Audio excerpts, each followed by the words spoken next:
The Midlands Today Show with Will Faulkner. Midlands 103. Now, there's a fashion show taking place at the Annebrook House Hotel in Mullingar tomorrow night. And if you're not into fashion shows, you might say, so what? Now, before we get into that, I want you to meet the person who's organising it. If you're a man, you can pick up many labels throughout your life. You can be a son, a husband, a father, hairdresser, if you're into that, style guru. But few men go on to become a grandmother, or even a madam. His name is Rebecca. It's the book and story behind Rebecca De Havalland, formerly Eamon Talon from Granard in County Longford, who will be known to many people in the Mullingar area for her hair salon back in the 1980s, and the first Irish person to undergo full sex change surgery. Rebecca, good morning. Good morning to you.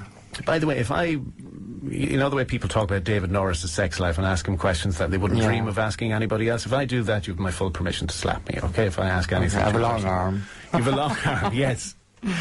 So let's go back to Granard. What was childhood like? Childhood was actually okay, because I was born in June 1958, and probably for the first 5 or 6 years, 7 years actually, my life seemed just quite normal. I know my mum and dad separated, but that I didn't even know that because I was so young. I was probably about 2 or 3 when that happened. But so that would have been unusual in those days. Oh God, very unusual. That's why my mum ended up going to Dublin to work, you know, because she was classed as a deserted housewife, not even just wife, housewife. So we kind of like were living with my granny, who we had the corner house in Granard, and we had a shop there. So she was really good, and then I would have started school, let's say about 3. Back in those days, you did start at 3. And it was a mixed school in the convent, so I was up and down to school, no problem at all. I started playing with the bunty and with any dolls. My granny didn't stop me. I was allowed to do all these things. I suppose the first time that I really realised something was probably when I was about 5. My sister was 6 and making her Holy Communion. And I remember being very jealous of the dress, because my communion was to come the year after, and I thought, I'm not going up dressed like the other boys, do you know what I mean? Yeah, I'm curious, you were jealous of the dress, or was it the fuss that was being made about girls? Because they tend to be the bigger centre of attention. Yeah, and like there was a lot of fuss made about it, you know, so yeah, I couldn't put my finger right on what, but there was definitely, I don't know whether there was jealousy or anything, because I'm not a jealous person, but if I ever was, I was that at that time, you know, that instant. But I remember like my sister making her communion and her veil caught on the door, and I remember actually feeling a little pleased because it had been dishevelled a little. But like even the next year, like my communion, I thought, there's no way I'm dressing like the other boys or whatever. For Ed, I don't care. I wasn't. And I was actually managed to be able to manipulate, and I would say manipulate, my mum and my grandmother. My grandmother more because we were with her most of the time. So I managed to get myself a little pair of, like a royal blue jacket with a blue dicky bow and a white shirt and that. So to me that was different enough. Now I walked up that aisle and I didn't feel any way strange or weird. I just felt wonderful. But did you stand out? Oh God, yeah, like a sore thumb. Did you get a kick out of standing out, I wonder? Probably, yeah, but I never got bullied. So, you know, a lot of people that stand out in school, no matter what, like, get bullied or get, you know, I didn't. But still, sometimes even kids, we all gravitate towards charismatic people. Yeah. And were you carrying it with a confidence, and if you say you were delighted, did that maybe project? Did people pick up on that? Yeah, I would think so, you know, and like even in school up to that, you know, I always came first or second in class, you know, so, you know, my education level was quite good there as well. It was only when I was 7 and then went to boarding school in Dublin. What happened when you were 7? Oh my God, that was horrendous, because I was an all-boys school. And I suppose that was the first time that I really, really realised I wasn't a girl. Whatever little grandeurs or, you know, delusions of grandeur I would have had up to that were quickly snapped out of that, you know. Boarding school was a 5-year hell. It's the only way I can describe it, hell. I got abused. I came out of there at 12, and at the age of 12... You know, like, at the age of 12, you shouldn't feel old, you shouldn't feel past it, and you certainly shouldn't be sexually aware of what life is all about, you know, and I was. How did you deal with it? God, how did I deal? I suppose the only way, in my life, the only way I ever dealt with things was to be explosive, you know, to kind of put it? Well, we're all, I don't know, I shouldn't speak for everyone else, but in general, you know, like, these kind of problems, you deal with them by not dealing with them. You know, that's the only way I can describe it. So, it was very, very tough. You know, I was 12 years of age. I had been physically, mentally, emotionally abused by 2 Christian brothers, and God, I'm sorry, I just got a bit well up. But in a way, you put it on the back burner. Yeah, because it was the only way I knew how to survive. And then I would have gone on, you know, when I came out of boarding school, then my mum put us in, myself and my brother, into a private school, which was lovely. But at that stage, I had so much baggage at that stage, you know, and I was a day school, so I was in control. My mother was a career woman, so she was out working. So I probably would have missed an awful lot of school. So by the time I was 14, I'd been expelled twice. Right, so looking back, was that maybe how that baggage manifested itself, that even though it was on the back burner, it might have changed the way you behaved? Oh, definitely, you know, and because I remember even when I was in boarding school, you know, at 11, I was 10 and a half, 11, and they stopped abusing me. And I thought, well, at that stage I was kind of used to it. You know, it had become a part of my life. And then when it stopped abruptly, I kind of thought, what's wrong? I didn't realise at the time, it was only years later I was to discover I was too old. Horrible, you know, so that was a big rejection then. Even with that, even with the abuse, the rejection was huge. You know, I tried to say, what's wrong with me? Why don't they like me anymore? So, by the age of 12, I was pretty messed up. You know? Were you happy?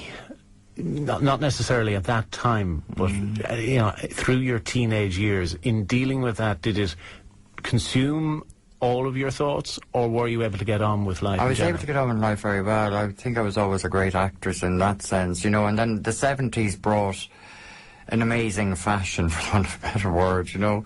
It was glam rock, everyone had long hair, everybody kind of looked very similar, you know. There was the start of unisex hair salons, you know. Everything seemed to happen for me at the right time. You know, the 60s had gone, you know, there was very little difference between male and female, especially a teenager in those days, you know. Everybody from the back looked like a girl anyway. So, you know, I didn't know, and I would have been kind of very pretty in those days as well, so I would have been thought of as a girl, and I remember secretly loving it. But some people would slag me for it, you know, they'd slag you off for it. Oh, everyone thinks you're a girl and you're a sissy or whatever.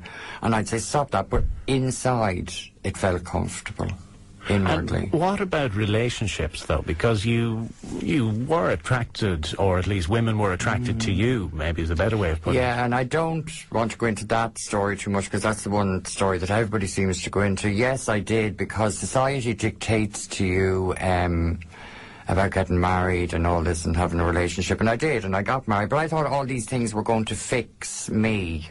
You know, I thought, right, if I got married and I had you know, I was settled in that, all these ideas and thoughts would leave my head, you know what I mean? And I didn't have a family unit growing up, so I thought, well, if I do that and you know, there was a child on the way, I thought, well, this is, you know, I'll make sure this works. You know, this is probably what I needed.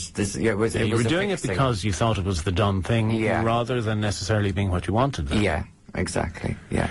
You mentioned being the 70s, you know, fashion took off. Yeah. Long hair, all the rest. So you were attracted to that already, you know, even from communion, admiring your sister's dress. So work-wise, what did you end up doing? Typical hairdresser. But I loved hairdressing, because hairdressing allowed me to be creative. You know, hairdressing was only a start of a road that I was to go down, because then I became a makeup artist as well, and now a model agent, and I was a model agent as Ross, because Eamon became Ross as a hairdresser. Why Ross? Was that just a nickname? No, there was another Eamon in the salon, and I remember going home to my mum and saying to her, you know, like, I mean, I have to change my name, you know. So she said, Ross, she says, because I would have called her Ross. You know, that was one name that she'd had for me. So I became Ross, and from, I'd say, 15, 16, I was known as Ross, not Eamon. And I was delighted as well in a way, because Ross became this larger-than-life person. Anyone that knew Ross, you know, I was like a storm in a deep cup, or I was a hurricane going through your living room. But I was able to kill off Eamon, and that's how it felt. You know, all the abuse and all that was gone. So paint a picture for us. We've never met Ross. Yeah. Imagine we've never met Ross. Ross cut the hair off and ended up being a very cropped bleach blonde. Very androgynous, really, you know, and then I started working in kind of like David Marshall's. So the fashion scene became a big part of my life then, because there they would have done the hair and makeup for, well, hair at the time, sorry, not makeup, but they would have done the hair for for You magazine, It magazine, Image magazine, all the top, and done all the shows. You know, at the time you had the likes of John Rocha, Michael Mortel, John Hegarty, all these young, wonderful designers coming up and coming, you know, so the fashion industry then was brilliant. So, of course, I launched right into that.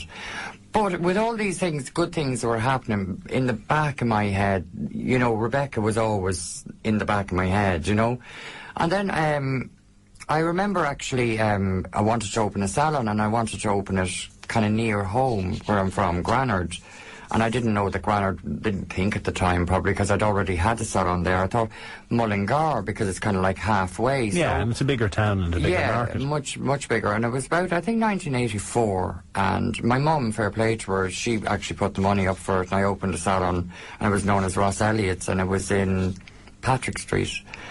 And it did very well, you know, it did, but I was still very uneasy inside. It was an unease inside myself, you know.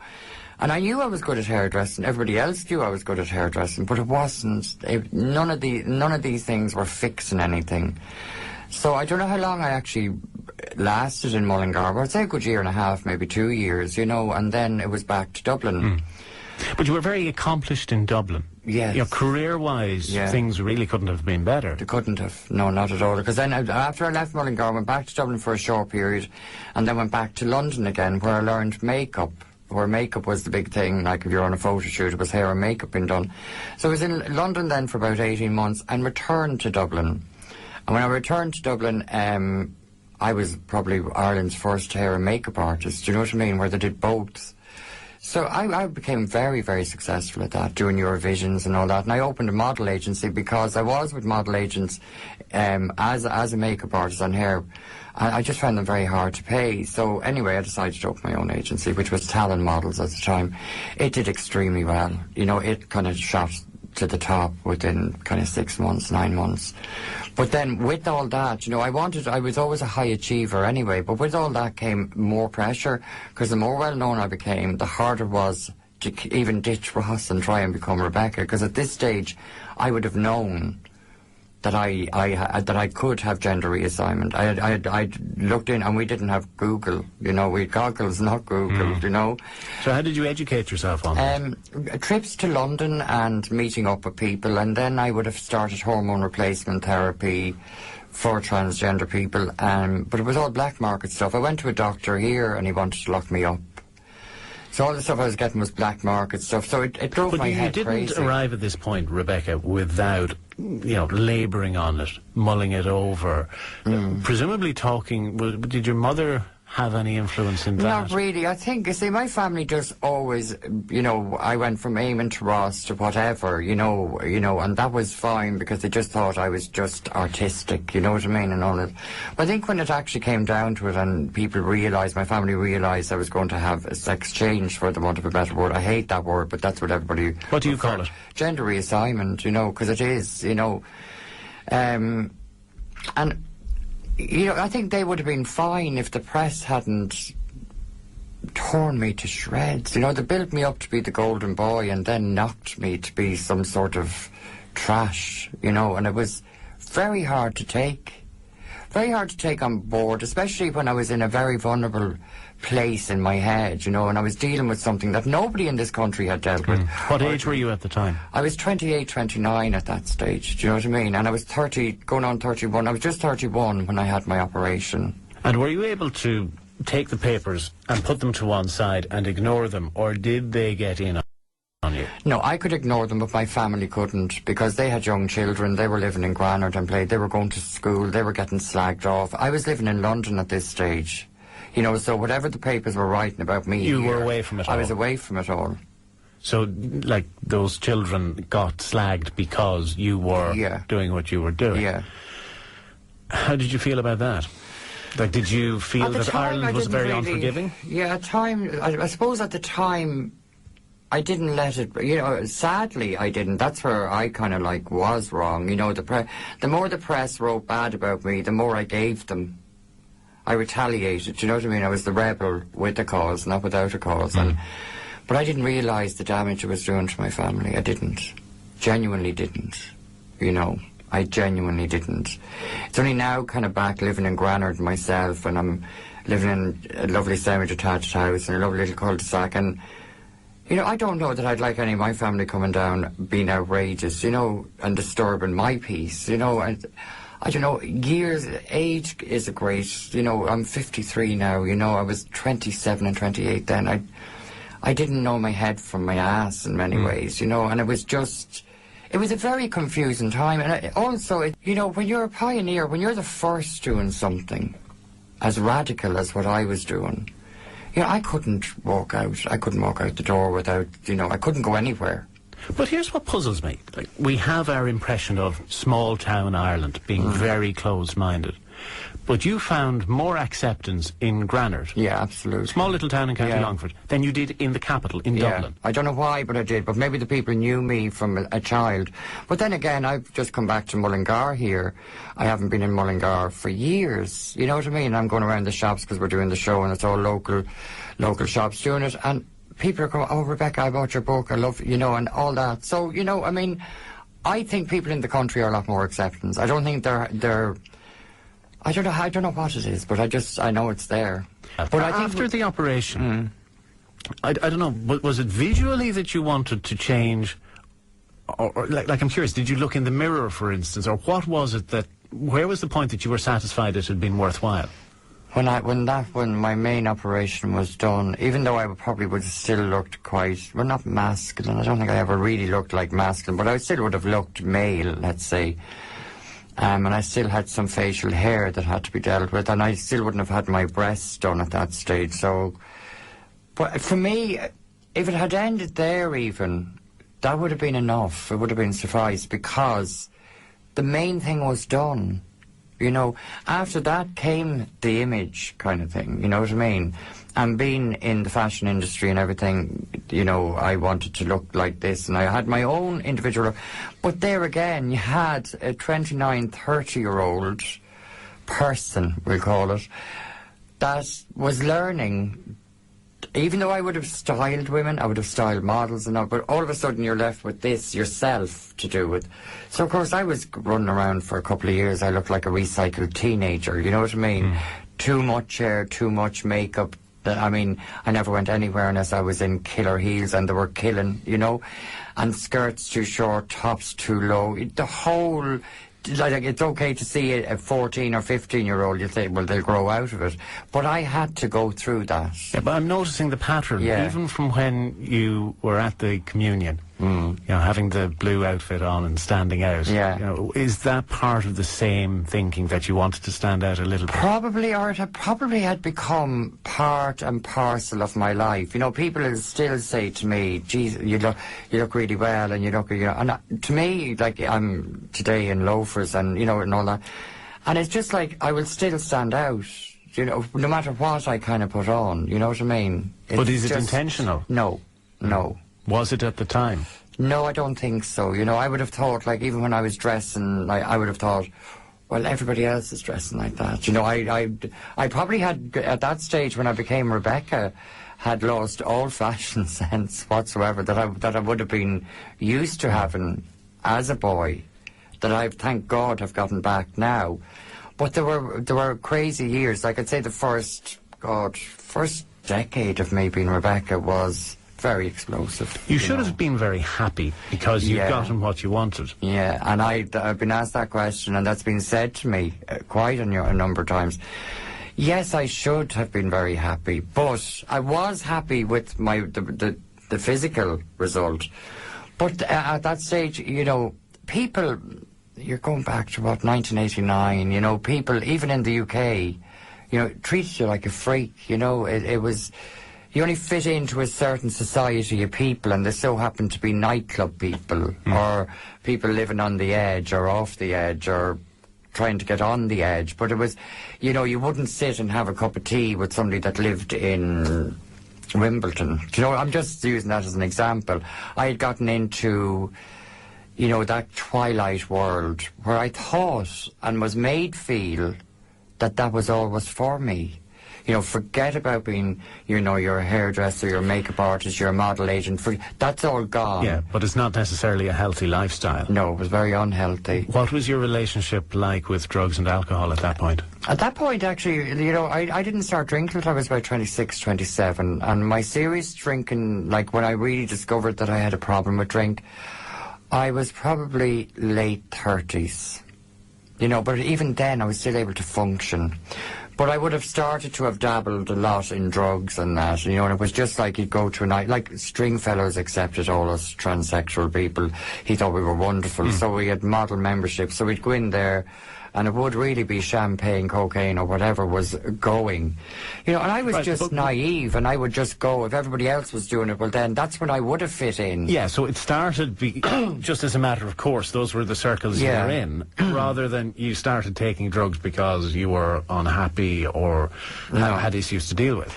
Well, sorry, I put the fog in my throat. Well, yeah, that's right to a point, but then the reason why I was in those situations was because I was unhappy, or with those people, because these people who at the time I couldn't see the wood for the trees or whatever, you know, they were all kind of rejects as well from some part of life or whatever, you know, we'd all kind of in a melting pot in Soho in London, you know. But if my family and all that, and if the press hadn't... I can never blame my family for any of it, because I'm just looking at it from today. Like, if my niece was to come down to me and she wanted to be a guy and she was...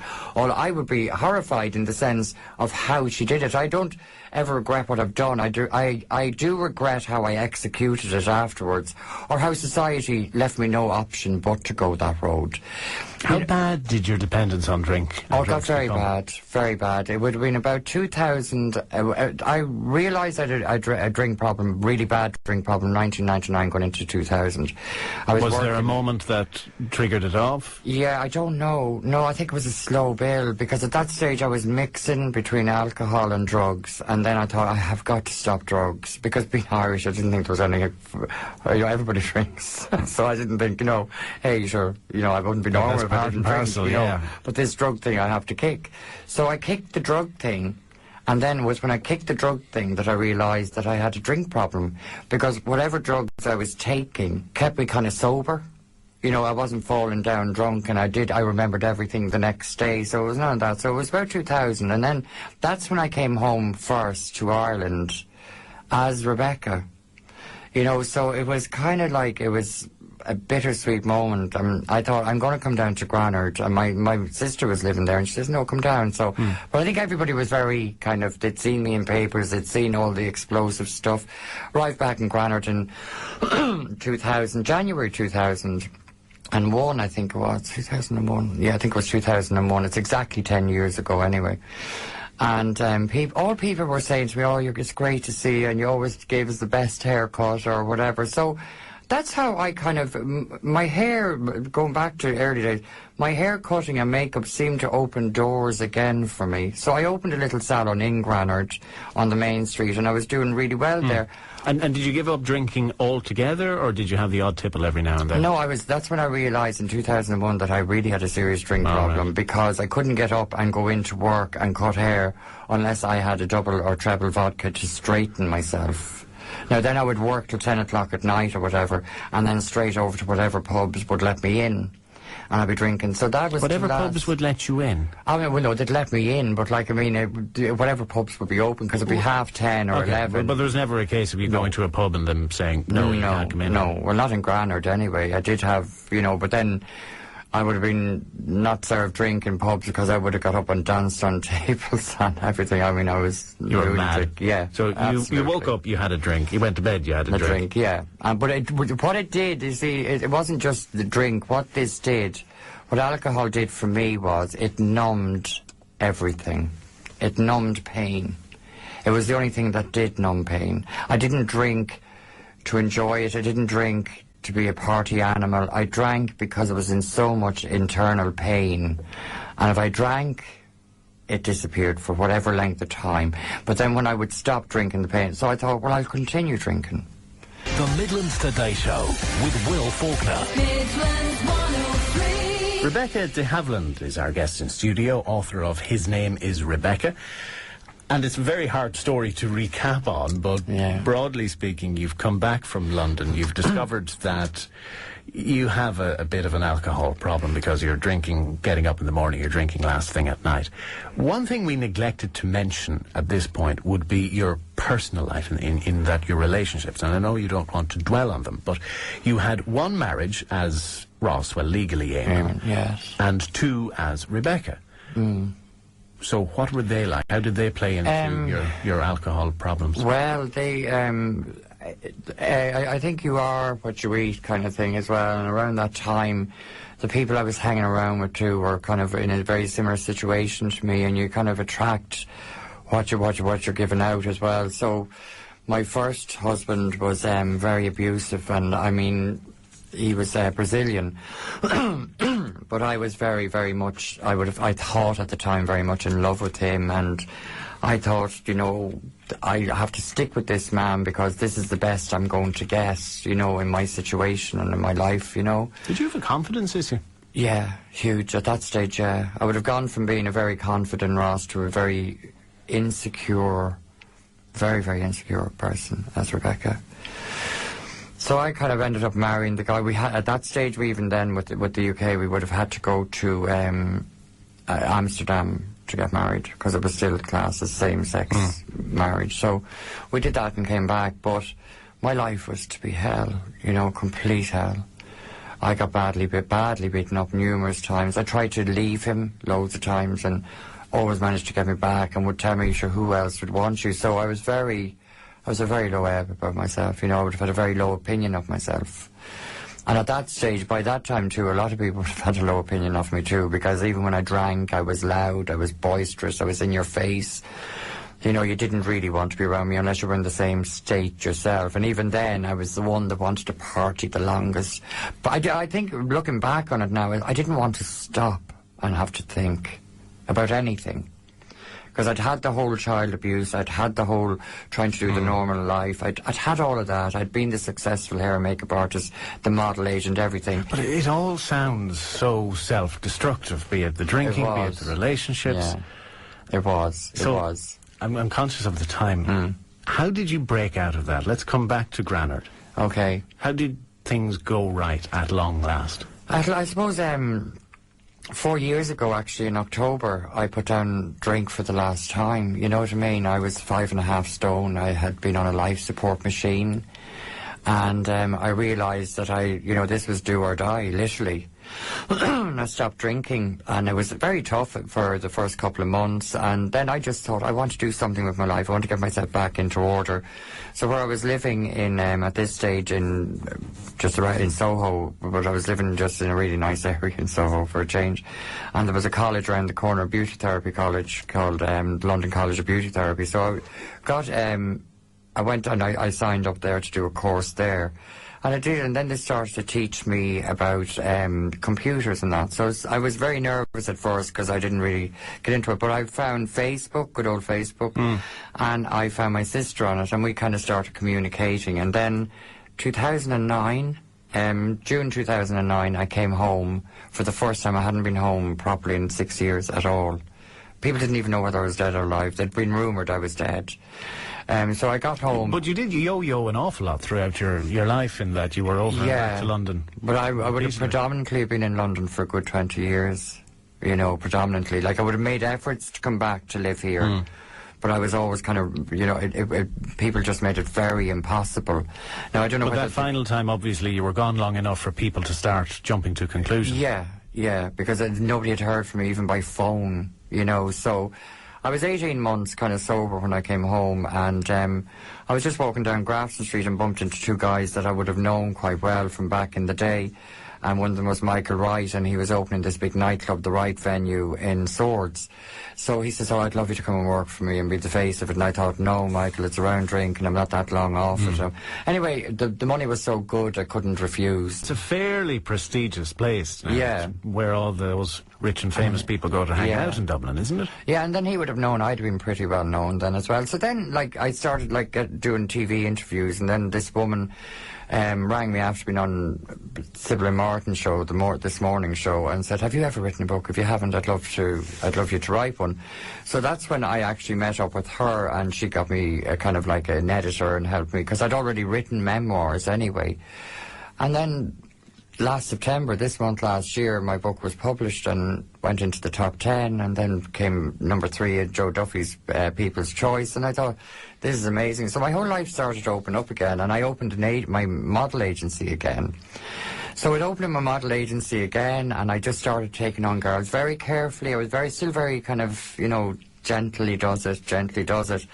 And then within the 2 years since I've been home, my mum got Alzheimer's, and she's in Laurel Lodge in Longford, and I thought I was going out to see her, and I'd made peace with her before she kind of left us in the mind, it's like the long goodbye. Alzheimer's is such a difficult illness because you in many ways lose the person before they're gone, if you know what I mean. Yeah, and it's her and my uncle were the last of 8, and my uncle died there a couple of days ago, so she's there, and it's kind of really sad, but I thought, what can I do? And so I have my model agency in Dublin and have some really good models on it. So I thought I'll start doing fashion shows, and then whatever's over from the fashion shows, I'll give to the charity, whatever town I'm doing it in.